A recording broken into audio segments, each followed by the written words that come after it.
changed everything for me. The 5 elements of intimacy. Well, good morning, everybody, and thank you for being here. I'm just waiting for more people to hop on and to share what we're going to talk about today. It's the 5 elements of intimacy. As the very name suggests, it's got 5 elements. And interestingly, intimacy has nothing to do with touch or love or any of those energies that most of us have defined intimacy as. In fact, you could have an intimate conversation with somebody, you could have an intimate moment with someone, but that's not intimacy. Intimacy has 5 different elements that that when you embody them, you actually start to create a relationship that's truly of kindness, caring, no judgment, and total receiving. So I've actually been reading this amazing book called The 5 Elements of Intimacy by Gary Douglas and Dr. Dain Heer, who are the creators of Access Consciousness. And I really enjoy the way, they have explored the energy of intimacy and have brought to the table a way that's possible, that's different.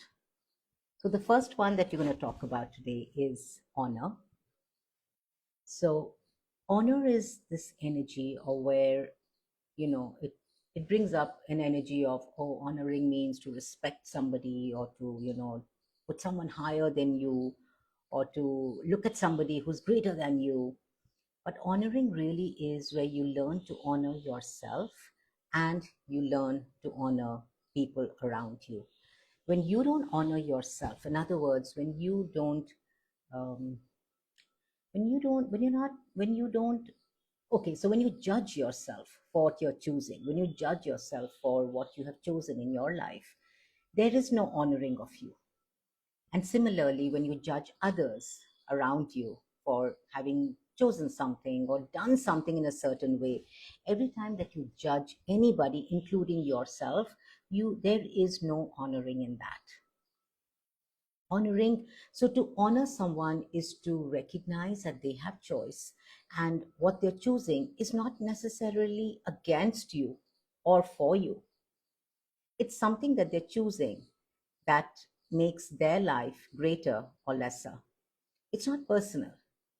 Most of us look at people's choices, and most of us will judge people based on what they choose. And if we kind of agree and align with the choices, we believe that they are honoring us, or we believe that they are like us. And if they have a choice that doesn't seem to match our point of view, we go into judgment of them, as in, they did wrong, they didn't do it the way I would have wanted to, they don't honor me, they don't care for me. So all these energies get lumped together, like honor gets lumped with caring, caring gets lumped with loving.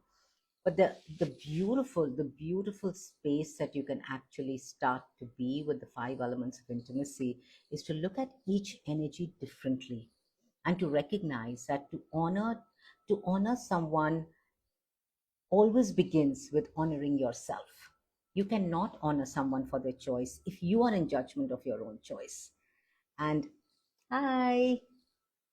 And that is the energy of honoring, where you can actually start to create a relationship with anybody, be it with your staff, be it with your children or your spouse or your friends. Where there is no honoring in a relationship, you are already in a very destructive relationship, because if you're not choosing to honor them for their choice, you have to be in judgment of their choice. Now, judgment does not just necessarily mean that you are wrong and you are bad. Judgment also could be a positive judgment, that you're perfect, you do it just the right way. And now all those judgments limit what you can create and receive from that person. So I hope this gave you a little more clarity, friends, around the first element of the 5 elements of intimacy. Today we talked about honoring, and tomorrow we will talk about the second element. And you can always comment more, and you will be sent the time for the next Insta Live directly. So I look forward to seeing you, and I look forward to extrapolating what are the five elements of intimacy, and if you could actually embody them, how much greater could you create? Thank you for joining me. See you all tomorrow.